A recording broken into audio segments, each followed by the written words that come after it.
주까지 수시고사 마무리해 주시기 바랍니다. 수업 진행할게요.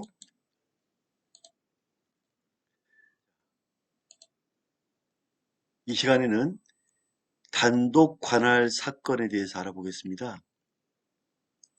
자, 단독 판사가 사건을 관할한다는 것은 재판하겠다는 거죠. 단기 1년 이상 사건 중에 단독 판사 관할 사건인데 사형이나 무기, 단기 1년 이상, 1년 이상부터 징역이나 금고를 해당하는 사건을 처단하는 사건인데 이와 같은 동시에 심판할 공범 사건 중 아래의 경우에는 단독 판사가 진행한다. 여러 개가 있지만 꼭 기억할 게 특수절도, 상습절도, 폭력행위 등 처벌하는 법률, 폭처법, 병역법 위반 사건, 지금 대부분 절도죠. 절도하면은 작물이 생기죠. 상습절도, 작물, 음주운전, 직전거부, 그다음에 무면허, 미변조. 이거는 1년 이상, 단기 1년 이상 사건 중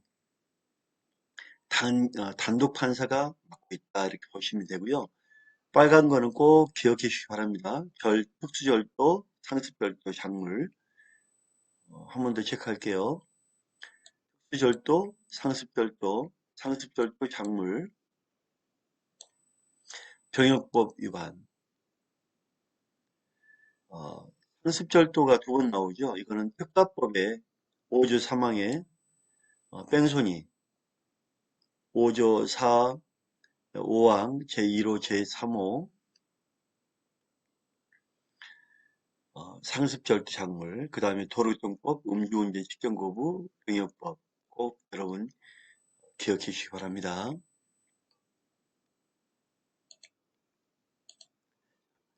상습 특수절도를 이거는 목적으로 방금 전에 봤죠? 상습 특수절도는 단독 판사가 심판한다고 했죠? 상습 특수절도를 목적으로 범죄단체를 조직하거나 이에 가입하는 행위는 그 목적한 죄인, 즉 상습 특수절도의 죄에 관한 사건에 준하여 단독 판사가 심판한다. 보증금 몰수 사건은 그 성질상 당해 형사 본안 사건의 기록이 존재하는 법원 또는 그 기록을 보관하는 검찰청에 대응하는 법원의 토지관할, 토지관할이라는 것은 그 지역 중심,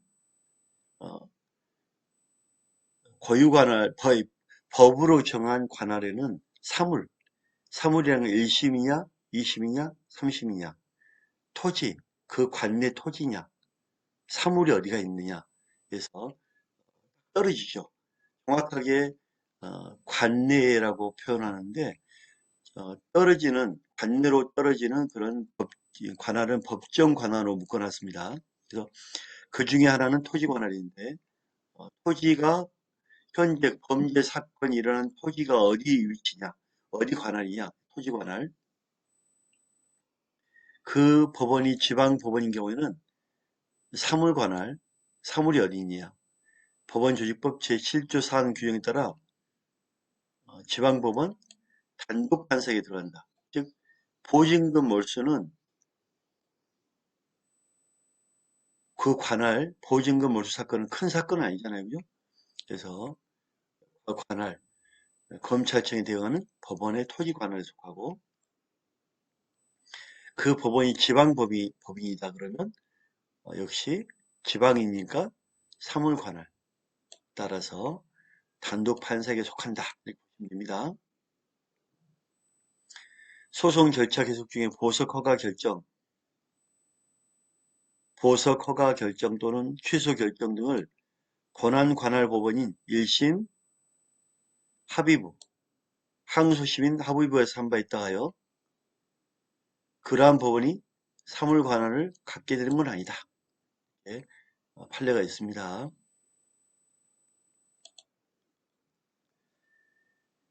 형사소송법 4조 1항은 토지 관할은, 자, 토지 관할이라는 게 뭐냐면 그 사건이 위치하고 있는 곳, 즉 토지가 어디 있느냐. 토지 관할은 범죄지, 범죄가 일어났던 곳, 피고인이 살고 있는 주소, 거주하고 있는 곳, 현재지. 현재지는 되게 많이 시험 나오죠. 현재지.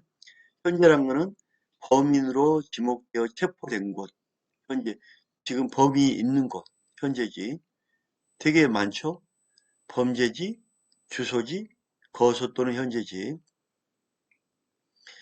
1심 법원이 피고인의 현재지인 이상, 현재 잡혀져 있는 곳이면 그 범죄지나 주소지가 아니라도 그 판결에 토지 관할 위반의 유법은 없다. 즉, 현재 잡혀 있는 곳이 있다면 토지 관할 위반해서 재판한 거 아니다. 이렇게 보는 거죠. 다음, 주소지 관할 법원과 현재지 관할 법원이 서로 달라. 그러면 현재 있는 곳, 현재지 관할 법원이 1심으로 재판하여 진행하여 판결을 선고하더라도 그 판결에 관할 위반의 유법이 없죠. 문제 없습니다. 그래서 현재지 관할로 해도 전혀 문제가 없다. 토지 관할의 기준인 현재지는, 자, 현재지 많이 나오죠. 지금 판례로 공소 제기 당시 피고인이 현재한 장소, 현재 있는 장소, 임의에 의한 현재지뿐만 아니라 적법한 강제에 의한 현재지도 이에 해당한다. 스스로 참석한 현재지뿐만 아니라 적법한 강제 체포라든지 적법한 현재지도 이에 해당한다. 소말리아 해적인 피고인들이 국군 청해부대에 의해서 청해부대에서 과거에 소말리아 해적들 잡아갔죠. 국내 수사기관에 인도했습니다. 구속 기소된 사안에서 피고인들이 적법하게 체포 즉시 인도되는 곳, 적법한 구속이가요 공소제기 당시 국내에 구금되어 있어 현재진 국내 법원에 토지 관할이 있다. 그렇죠?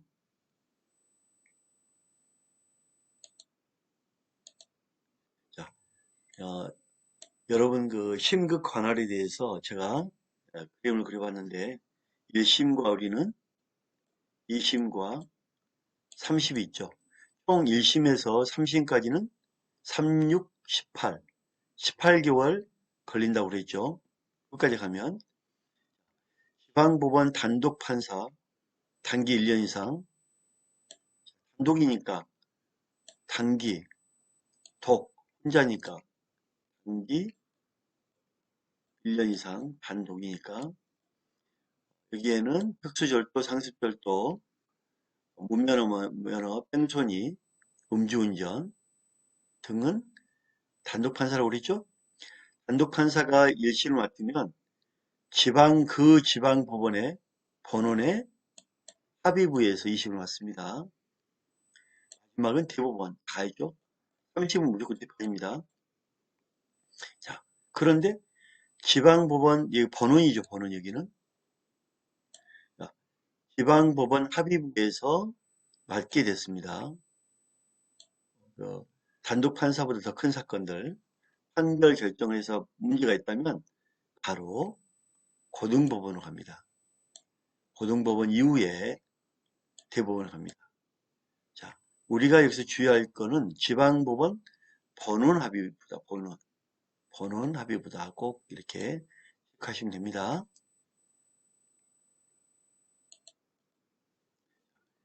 형사소송법 5조에 정한 관련 사건의 관할은 이른바 고유관할 사건, 그 관련 사건이 반드시 병합해서 기소되거나 병합되어 심리될 것을 전제 요건으로 하는 것이 아니고 고유관할 사건 중 계속 중 고유관할 법원의 관련 사건이 계속되었다면 양 사건이 병합되어 심리지 아니한 채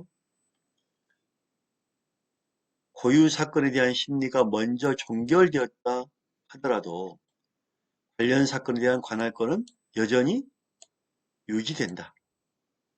자, 고유관할 사건에 이미 접수가 되어서 계속 유지가 됐다면 여러 사건이 많은 게 병합 심리되지 아니한 채 고유 사건이 먼저 심리되고 종결되었다 하더라도 관련 사건에 대해서는 여전히 관할권은 살아있는 거죠. 한번 끝났으니까. 자, 동일 사건이죠. 사물관란을 달리하는 수개의 법원에 계속됐단 말이에요. 그러면 역시 사물관란을 달리하는 수개가 계속될 때는 합의부에서 마무리해 줘야겠죠. 왜냐하면 여러 사건이 수개 법원이 동일한 사건입니다. 꼭 기억하십시오. 이거는 다른 사건 아닙니다. 동일한 사건이 여러 법원에 있다면 단독 판사하기 어려움이 있고요. 합의부에서 심판하는 게 맞습니다. 사물관할. 자, 여기 사물관할은 아까 설명을 드렸죠? 사물이란 거는 이게 1심에서 맡아야 될 사건인지 2심에서 즉 맡아야 될 사건인지 3심에서 맡아야 될 사건인지 1심의 단독 판사가 맡아야 될 사건인지 1심의 합의부에서 맡아야 될 사건인지 그 사건의 무게, 경중이나 그 성질에 따라 1심 법원 관할 분배. 그래서 여기서 이 판례에서는 단독 판사가 맡아야 될 건지 합의부가 맡아야 될 건지 이걸 사물관할이란다. 꼭 기억하기 바랍니다. 단독 판사가 맡아야 될 건지 합의부가 맡아야 될 건지 결정해 주는 게 사물관할이다. 자, 그러면 다시 한번 볼까요? 동일 사건이 하나는 단독 판사, 두 개는 합의부라면 당연히 합의부에 확인하겠죠. 두 개가 단독 판사, 하나가 합의부. 그러면 합의부가 하는 게 맞겠죠, 그죠? 자, 다시 동일 사건이 사물 관할을 같이 하는 사물 관할을 같이 한다. 이거는 다 단독 판사 사건이거나 다 합의부 사건이거나 소개의 법원에 기속된 때는 하나로 모아도 되겠죠.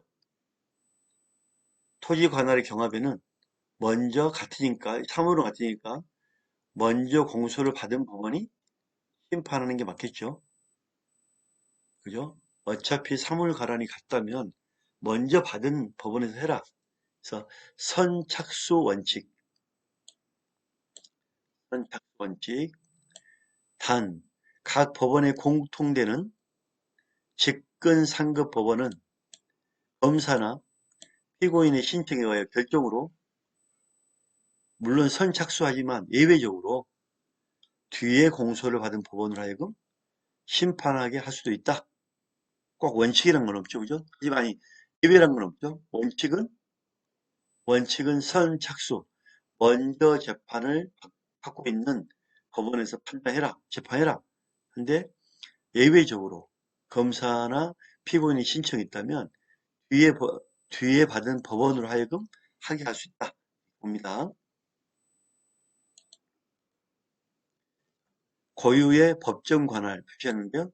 이 법으로 정한 거는 1심이냐, 단독이냐, 합의부냐, 사물관할, 심급 1심 사건이냐, 2심 사건이냐, 3심 사건이냐, 심급 관할, 그 다음에 토지 관할이 있다.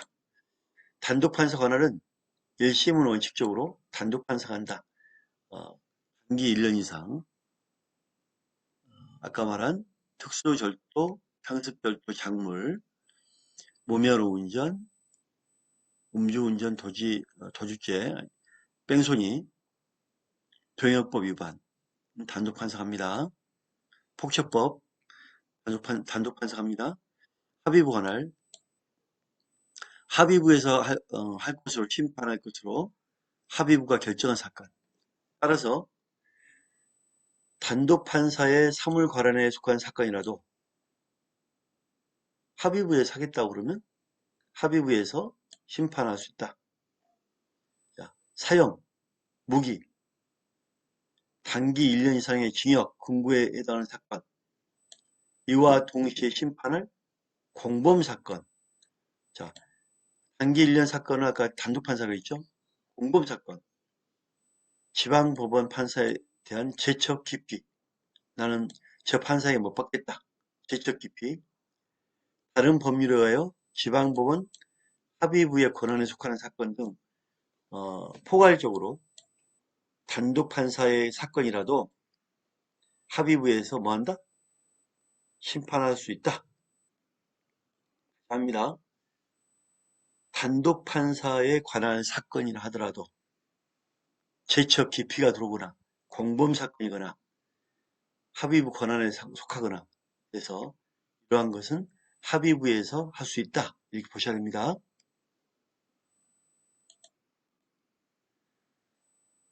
선거관리위원장으로서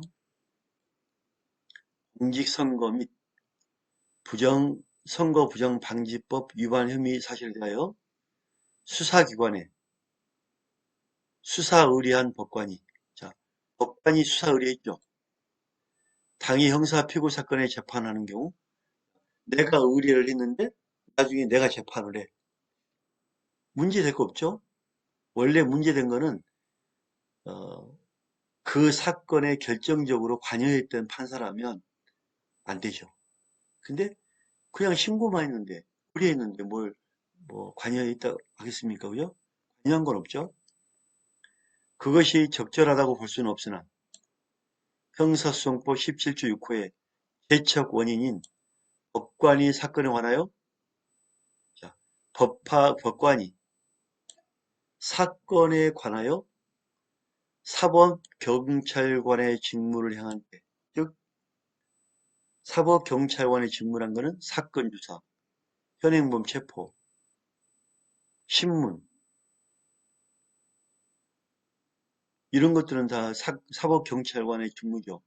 그거를 법관이 할 수 있죠.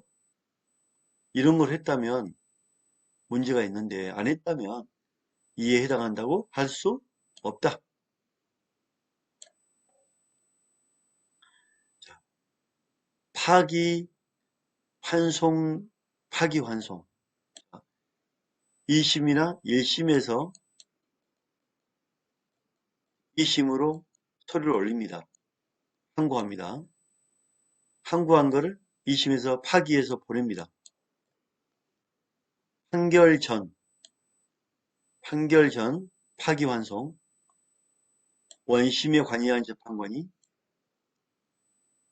환송 후 원심 재판관으로 관여하였다 하여 군법회의 48조나 형사소송법 17조 신족이나 피해자의 법정 대리인 제척에 위배된다고 볼 수 없습니다. 자, 1심에서 억울하면 2심을 신청합니다. 파기환송, 파기해서 환송시켜버리죠. 판결 전에 원심에 관여한 원심에 관여한 재판관이 환송 후에서 원심 재판관으로 또 여기서 관여했다고 해서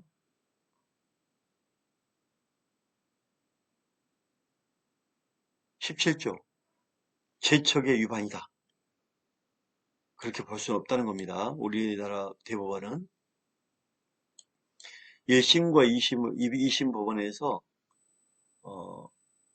1심에서 억울한 거는 2심에서 할 수도 있고 특별히 사법경찰관의 직무를 행하지 않았다면 문제가 되지 않는다고 보는 겁니다.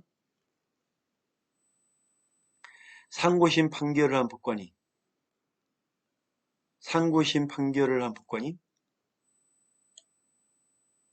상고심 판결 정정 절차에 관여하였다 하더라도 2심에서 3심은 상소를 하죠. 상고심 판결한 법관이 상고심 판결 정정 절차에 판결에 뭐 잘못된 절차를 관여하더라도 큰 문제가 되지 않는다. 이렇게 보고 있는 겁니다.